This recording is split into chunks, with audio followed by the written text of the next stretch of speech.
I've talked lots of times about how I got started writing. I think everybody comes at it in a different way. So how did you? Oh, well, I've always, from a very young age, you're ancient. You're ancient. I can see that. I'm talking like second grade here, where I would write little short stories. Even way back then, they were complete garbage, but you got to start somewhere, and that's kind of how my writing developed. Is that I wrote garbage, and then I kept writing more garbage. And then when I was in high school, I started writing novel-length garbage. And I kept on writing novel-length garbage that slowly became less garbagey. Yeah, well, I like to say it's kind of like learning to walk. You fall down a lot. Every time you fall down, you learn a little something about keeping your balance next time around. Every time you write a piece of dreck and put it in the circular file or delete it, you learned something in the process. And, I think before we started working on Gordy, I'd probably written 15 novel-length works, most of which, thankfully, will never see the light of day, and they should not. This is a good thing. Been there, done that. But I guess I just sort of push forward. I would write something.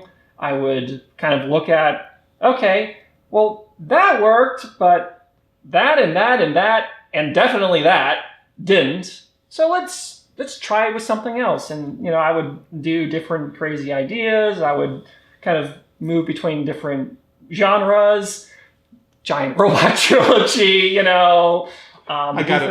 got to do something in the Gordy universe. Let's have giant stumpy robots. I'm sorry, we just gotta. I wanted to in Valkyrie, and you overruled me. I'm like, okay, I understand. Senior partner's not feeling the giant stompy robot in the Byzantine Empire. Yeah, I was like, I'm sorry, not gonna fly. The Iron Giant meets Belisarius. Iron Giant with an attitude meets Belisarius. So as you were writing over those years, did you look back at anything and take something out of something you wrote earlier and then incorporate it into another piece? Or absolutely. Okay. I am not above plagiarizing myself. I actually one of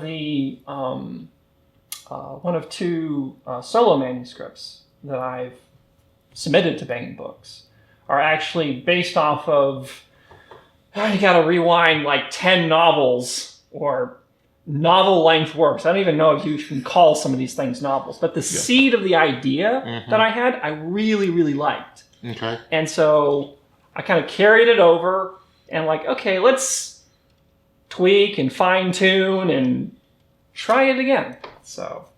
Well, and, okay, every writer does or should learn from everything, not just that he or she has written, but anything that they've read. Okay? And I'm not saying, you should read everything for what lesson can I learn from this. I will say that I read books and watch movies differently now from the way that I did before I was a professional storyteller. Because I'm looking at it and say, well, that worked, that didn't, or I know why they made that decision that people are going to be pissed off about. But they would have been even more pissed off if we'd gone the other way. I have trouble nowadays opening up a book for the pleasure of reading. I have trouble. I have trouble turning off the analytical writer brain and just enjoying the editor function. Yes. Well, Jacob, it gets better. Okay, but it doesn't go away. That's one reason why I tend to read more history than fiction. Okay. That's actually something that I found myself to. I found myself reading more nonfiction. Yeah. And enjoying that. Yeah. Well, it's kind of like when you're reading somebody else's story. It's kind of a busman's holiday. Okay, this is what you do for your day job, and now you're doing it for your off time. Now, there are people who I happily do that for. Okay, the Liaden novels is one example. Larry Correa's stuff is another example. Taylor Anderson, Jim Butcher. But you only have, I probably said this in at least 1 or 7 other videos. I think that it's a case of you only have X amount of literary energy, and you can use it writing 5,000 words or reading 50,000. Okay. I feel like pretty much exactly the same way that, if I'm writing, I want to do something that doesn't involve writing or reading to kind of chill and recharge so that I can then go back and like write the next day. There's a reason that the computer games in admin and Cisco are very well developed. I won't name any names. It's not David Weber, it's the other guy.